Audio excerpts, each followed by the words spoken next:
नमस्कार दोस्तों, आप सभी का हमारे इस YouTube चैनल पर बहुत बहुत स्वागत है। दोस्तों, आज की ये कहानी के जरिए मैं आपके साथ गौतम बुद्ध की प्रेरक कहानियाँ शेयर करने वाला हूँ, जो आपके जीवन में सफलता प्राप्त करने में बहुत मददगार साबित हो सकती है। दोस्तों, आप इस कहानी को अंत तक जरूर सुनें और इस कहानी को आपको जो कुछ भी सीखने को मिलता है उसे अगर अपने जीवन में इम्प्लीमेंट करते हो तो आपका जीवन बदल सकता है। इसलिए इस कहानी को अंत तक जरूर सुनें। गौतम बुद्ध और उंगली माल की कहानी।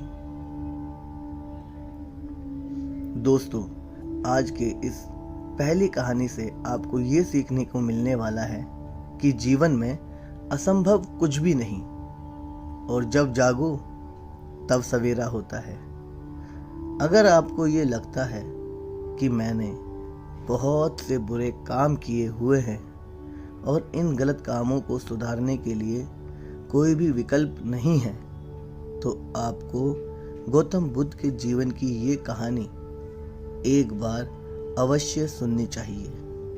एक दिन बुद्ध श्रावस्ती के ही गांव में भिक्षाटन के लिए पहुंचते हैं। जब बुद्ध गांव में प्रवेश करते हैं तो देखते हैं कि पूरे गांव में सन्नाटा छाया हुआ है और दूर दूर तक कोई भी व्यक्ति नजर नहीं आ रहा था। बुद्ध उस गांव के पहले द्वार पर जाते हैं और कहते हैं, भिक्षाम देहि, परंतु भीतर से बाहर कोई नहीं आता। बुद्ध दूसरे द्वार पर जाते हैं परंतु कोई दरवाजा नहीं खोलता। बुद्ध तीसरे द्वार पर जाते हैं परंतु उस द्वार से भी कोई व्यक्ति बाहर नहीं आता। फिर अचानक से एक दरवाजा खुलता है जिसमें से एक व्यक्ति बाहर निकलता है। वो जल्दी से बुद्ध का हाथ पकड़ता है और उन्हें अपने घर में ले जाता है और कहता है, क्षमा करें बुद्ध, परंतु इस समय आप बाहर नहीं जा सकते। उंगली माल को श्रावस्ती की सीमा पर देखा गया है।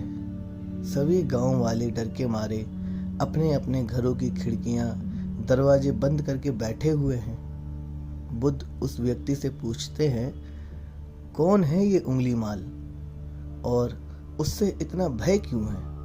वो व्यक्ति कहता है, उंगली माल एक राक्षस है। उसे जो भी मनुष्य मिलता है, बच्चा, वृद्ध, स्त्री या पुरुष, यहाँ तक कि सन्यासी भी, वो किसी को भी नहीं छोड़ता। महाराज प्रसन्नजीत के सैनिक भी उससे डरते हैं। बुद्ध उस व्यक्ति से पूछते हैं, क्या वो ये सब धन के लालच में करता है? वो व्यक्ति कहता है कि नहीं, धन का कोई उसे लालच नहीं है। वो जब भी किसी मनुष्य पर वार करता है तो उसकी उंगली काटकर अपने गले की माला बना लेता है। इसलिए उसका नाम उंगली माल पड़ गया है। और ये भी सुना है कि जब उसके गले की माला में 100 उंगलियां पूरी हो जाएंगी तो उसकी विनाशक शक्तियां और भी ज्यादा बढ़ जाएंगी। बुद्ध कहते हैं, आभार आपका जो आपने मुझे उसके बारे में बताया। फिर वो व्यक्ति बुद्ध से कहता है कि कृपा कर कर आप बाहर ना जाइए, क्योंकि वो आप पर भी वार कर सकता है। बुद्ध कहते हैं, भय से अपनी राह छोड़ दो, ऐसा मैंने कभी नहीं किया। मुझे भिक्षा मांगता देख जन जन के हृदय में उंगली माल का भय कम होगा।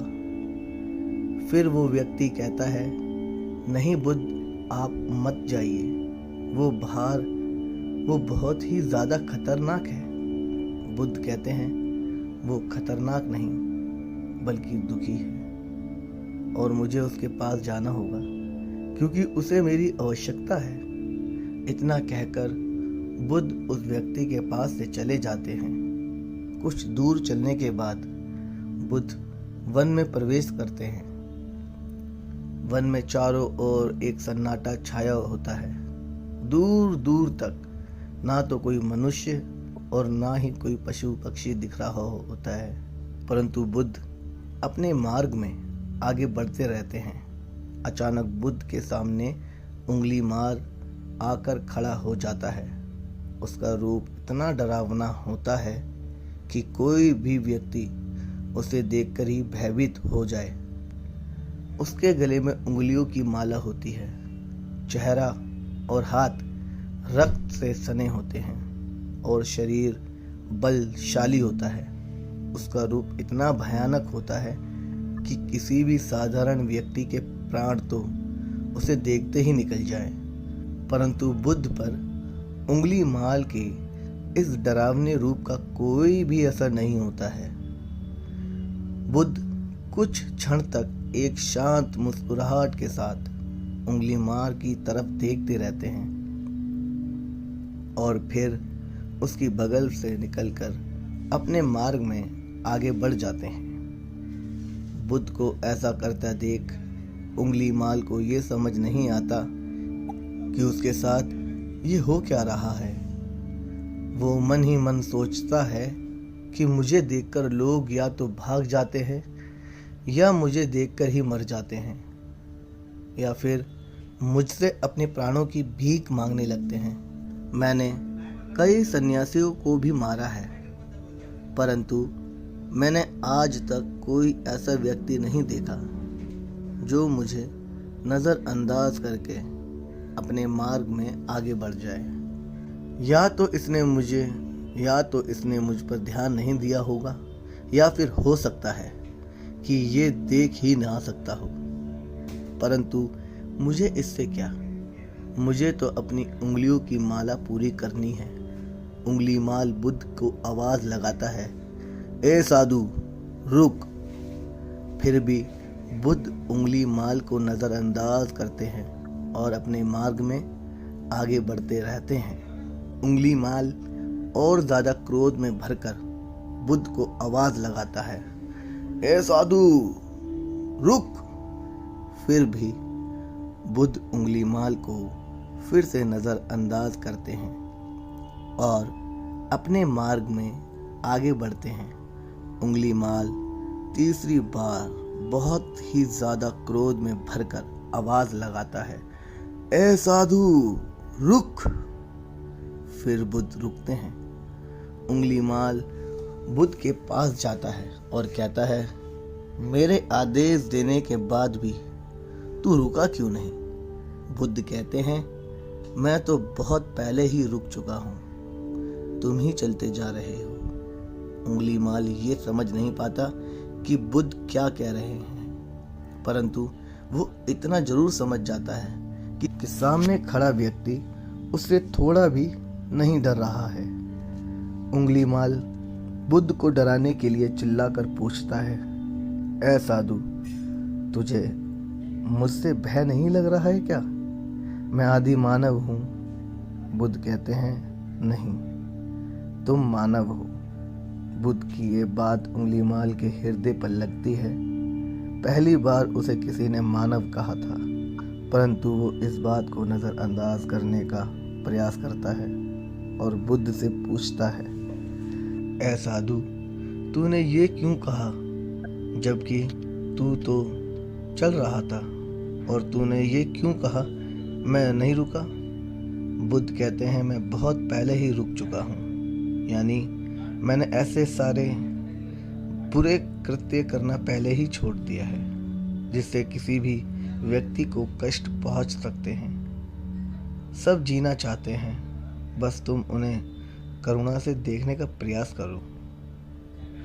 बुद्ध के ये शब्द दोबारा से उंगली माल के हृदय पर चोट करते हैं, परंतु वो दोबारा से बुद्ध की बातों को नज़रअंदाज करने का प्रयास करता है और इस बार वो और क्रोध में भरकर बुद्ध की गर्दन पर अपनी कटारी रख देता है, जिससे वो लोगों की हत्या किया करता था, और बुद्ध से चिल्लाकर कहता है, नहीं, मानव में ना तो प्रेम है और ना ही करुणा है। सिर्फ छल और कपट है। इसलिए मैं सबकी हत्या करूंगा और किसी को जीवित नहीं छोड़ूंगा। बुद्ध कहते हैं, तुम्हें लोगों ने बहुत दुख दिया है उंगलीमाल। क्रूरता मनुष्य अज्ञान के कारण ही करता है। ईर्ष्या, द्वेष, मोह माया ये सभी अज्ञान की ही संतानें हैं। परंतु वो व्यक्ति ही है जिसमें दया, करुणा, समभाव और समझ का उदय भी होता है। उंगलीमाल, यदि इस जीवन में क्रूर और निष्ठुर लोग हैं तो दयावान भी हैं। बस तुम्हें अपनी आंखों से इस अंधेपन की इस पट्टी को हटाना होगा जो तुम्हें केवल बुराई ही दिखा रही है। तीसरी बार बुद्ध के शब्दों को सुन उंगलीमाल का खुद पर से संयम हट जाता है। उसे समझ नहीं आता कि पहली बार उसे अपना आपा इतना कमजोर क्यों महसूस हो रहा है। वो कोशिश तो करता है क्रोध करने की, परंतु कर नहीं पाता। वो बड़ी हिम्मत जुटाकर क्रोधित होने का नाटक करके बुद्ध से कहता है, तुम और व्यक्तियों जैसे नहीं हो। बुद्ध कहते हैं, मैं हर व्यक्ति जैसा ही हूँ, बस जागृत हूँ और ये सिद्ध कर रहा हूँ कि हर व्यक्ति में जागने की क्षमता है। मेरा मार्ग क्रूरता को दया में परिवर्तित करता है। उंगलीमाल, तुम अनजाने में घृणा के पथ पर हो। बस इस क्षण रुक जाओ। तुम्हारे भीतर भी ये क्षमता है कि तुम दया और करुणा के पथ पर चल सको। इतना सुनते ही उंगलीमाल के हाथों से कटारी जमीन पर गिर जाती है और उसकी आंखों से आंसू बहने लगते हैं। भला कोई कब तक बुद्ध को अनदेखा करेगा। उंगलीमाल रोते हुए बुद्ध से पूछता है, क्या आप वही हैं जिन्हें लोग बुद्ध कहते हैं, जो लोगों को मुक्ति के मार्ग पर चलना सिखाते हैं? फिर बुद्ध कहते हैं कि हाँ, मैं वही हूँ और तुम्हें भी मुक्ति के मार्ग पर ले जाना चाहता हूँ। फिर उंगलीमाल कहता है, परंतु मैं अब बहुत दूर निकल गया हूँ। मैंने बहुत हत्याएं करी हैं और बहुत पाप करे हैं। मैं अब चाहकर भी वापस नहीं लौट सकता और मेरा वापस लौटना अब असंभव है। बुद्ध कहते हैं, असंभव कुछ भी नहीं, जब जागो तभी सवेरा। उंगलीमाल कहता है, मैं अब पुनः जीवन की ओर नहीं मुड़ सकता, बहुत देर हो चुकी है। बुद्ध कहते हैं, तुम में इतनी चेतना है कि तुम जानते हो कि जो तुमने अब तक किया वो बुरा था। इसका अर्थ यह है कि तुम जानते हो कि क्या अच्छा है और क्या बुरा है। उंगलीमाल, जिस दिन से तुमने अच्छा कार्य करना शुरू कर दिया, उस दिन से तुम्हारा एक नया जीवन शुरू हो जाएगा। फिर उंगलीमाल कहता है, मैं कितने भी अच्छे कार्य क्यों ना कर लूं, परंतु लोग मुझे उसी दृष्टि से देखेंगे और मुझे चैन से जीने नहीं देंगे। बुद्ध कहते हैं, उंगलीमाल, यदि तुमने हिंसा का मार्ग छोड़ा तो मैं तुम्हें मार्ग दिखाऊंगा और तुम्हारा संरक्षण करूंगा और तुम्हें लोगों की घृणा से बचाऊंगा। बस पहला कदम तुम्हें ही उठाना होगा। उंगलीमाल पूछता है, क्या ये हो सकता है? बुद्ध कहते हैं, अवश्य हो सकता है। तुम में असामान्य बुद्धि है उंगलीमाल, तुम परम सत्य के पथ पर बहुत आगे जाओगे। उंगलीमाल रोते हुए बुद्ध के चरणों में गिर पड़ता है और कहता है, मैं आपको वचन देता हूँ कि मैं सारे बुरे काम करना छोड़ दूंगा और आपके पीछे करुणा के पथ पर चलना सीखूंगा। कृपया कर आप मुझे अपना शिष्य बना लीजिए। बुद्ध कहते हैं, मैं किसी को अपना शिष्य नहीं बनाता, बल्कि व्यक्ति स्वयं मेरे संग से जुड़ जाता है। उंगलीमाल उसी समय बुद्ध का भिक्षु बन जाता है। यहाँ पर एक बात समझनी जरूरी है कि बुद्ध किसी को भी अपना शिष्य या भिक्षु नहीं मानते थे। जो भी व्यक्ति उनके साथ जुड़ता था वो उसे केवल मार्ग दिखाते थे और वो उस मार्ग पर चलता था। भिक्षु और शिष्य शब्द केवल संघ से जुड़ने वाले लोगों की पहचान होती थी। कहानी में आगे बढ़ते हैं। बुद्ध का भिक्षु बनने के बाद उसका नाम अहिंसक पड़ जाता है। फिर बुद्ध ने जैसा उसका नाम रखा था और वो ठीक वैसा ही बन चुका था। दोस्तों, आइए जानते हैं कि कैसे उंगलीमाल राक्षस एक अहिंसक बना। इसे जानने के लिए इस कहानी को अंत तक जरूर सुने। जब अहिंसक प्रथम बार अन्य भिक्षुओं के साथ एक गांव में भिक्षाटन के लिए जाता है तो गांव के कुछ लोग उससे बदला लेने के लिए उसे लाठी डंडों से पीटने लगते हैं। जब ये बात बुद्ध को पता चलती है तो वो तुरंत उसे बचाने के लिए उसके पास पहुंचते हैं और अपने शरीर को उन लाठी डंडों के बीच में ले आते हैं जो अहिंसक को पड़ रहे थे।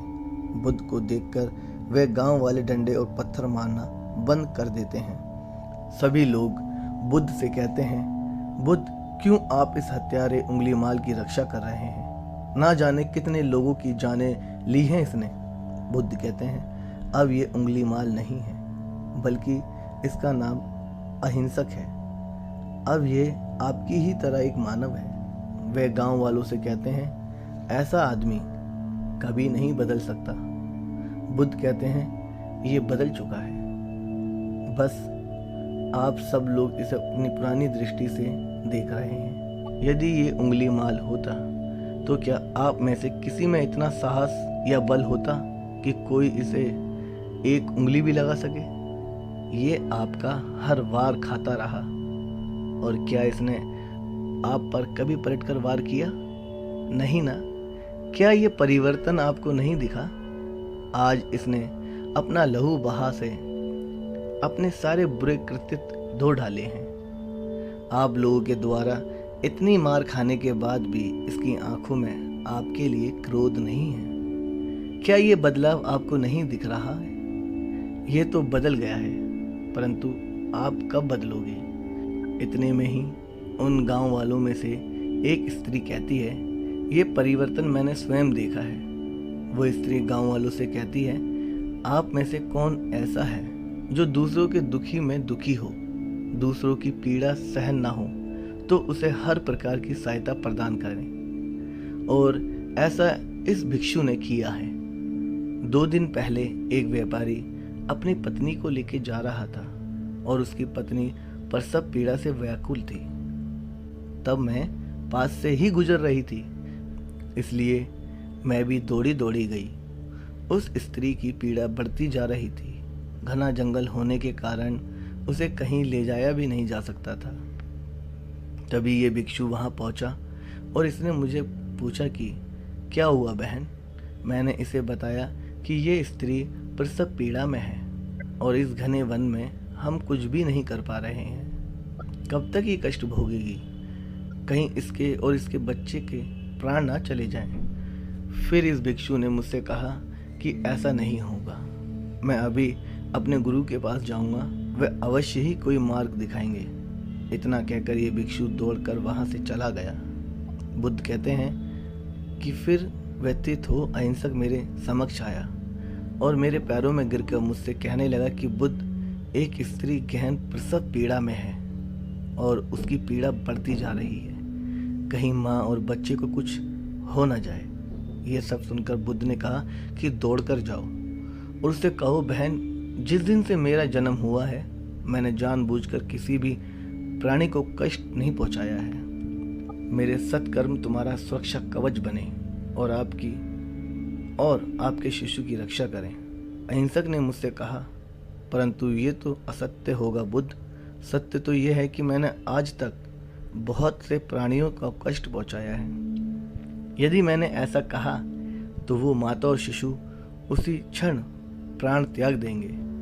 फिर बुद्ध ने कहा, तो तुरंत जाओ और उस स्त्री से कहो, बहन, जिस दिन से मेरा एक नया जन्म हुआ है मैंने सभी बुरे कृत्यों को त्याग दिया है और उस दिन से मैंने किसी भी प्राणी को कष्ट नहीं पहुंचाया है और मेरे सत्कर्म आपका सुरक्षा कवच बने और आपके शिशु की रक्षा करें। फिर अहिंसक ने बुद्ध से पूछा कि क्या मेरे सत्कर्म उन्हें बचा लेंगे?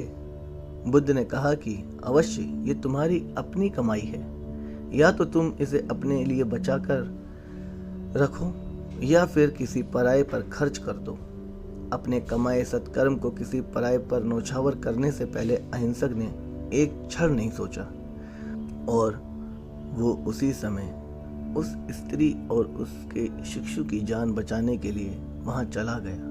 वो स्त्री कहती है कि हाँ, ये भिक्षु दौड़कर वहां आया और अभी भी वो स्त्री गहन पीड़ा से जूझ रही थी। इसने अपने दोनों हाथ जोड़े और आंखें बंद करके कहने लगा, बहन, जिस क्षण मैं भिक्षु बना हूँ उस क्षण के बाद मैंने कोई भी ऐसा कृत्य नहीं किया है जिससे कि किसी भी प्राणी को कष्ट पहुँचे। मेरे सत्कर्म आपके लिए सुरक्षा कवच बने, आपकी और आपके शिशु की रक्षा करें। और इतना कहते ही उस स्त्री ने अपने बच्चे को जन्म दे दिया। फिर बुद्ध कहते हैं कि दूसरे के दुख से दुखी होने वाला यह व्यक्ति अहिंसक कैसे किसी को दुख दे सकता है। यदि ये भिक्षु मन का सच्चा ना होता तो वो स्त्री कब के अपने प्राण त्याग चुकी होती। फिर अहिंसक ने बुद्ध से कहा है कि इन्हें मत रोकिए बुद्ध, इन्हें मारने दीजिए और तब तक मारने दीजिए जब तक कि इनके मन का क्रोध शांत ना हो जाए। फिर बुद्ध अहिंसक से कहते हैं कि कर्म और गुणों के भंडार हो तुम। आज तुमने अपने नाम अहिंसक को सिद्ध कर दिया है। बुद्ध और उस स्त्री की बात सुन वे सभी गांव वाले कहते हैं, आप सही कह रहे हैं बुद्ध, अहिंसक बदल चुका है और हमसे ही देखने में भूल हो गई। दोस्तों, इस कहानी से हमें ये सीखने को मिलता है कि लोग सोचते हैं कि उन्होंने बहुत सारे काम गलत किए हैं, अब इन गलत कामों को सुधारने के लिए कोई भी विकल्प नहीं है। इस पर गौतम बुद्ध कहते हैं कि चाहे आपने अब तक कितने भी बुरे काम क्यों न किए होंगे, लेकिन अगर आप एक विचार को अपने मन में लाते हैं कि अब मुझे कुछ सही करना है, तो वही विचार आपके रूपांतरण का कारण बन सकता है। पर सबसे ज़रूरी बात यह है कि क्या आप पहला कदम उठाने के लिए तैयार हैं? दोस्तों, ये कहानी आपको कैसी लगी? नीचे कमेंट बॉक्स में कमेंट करके हमें ज़रूर बताएं। आपका कीमती समय देने के लिए बहुत बहुत धन्यवाद।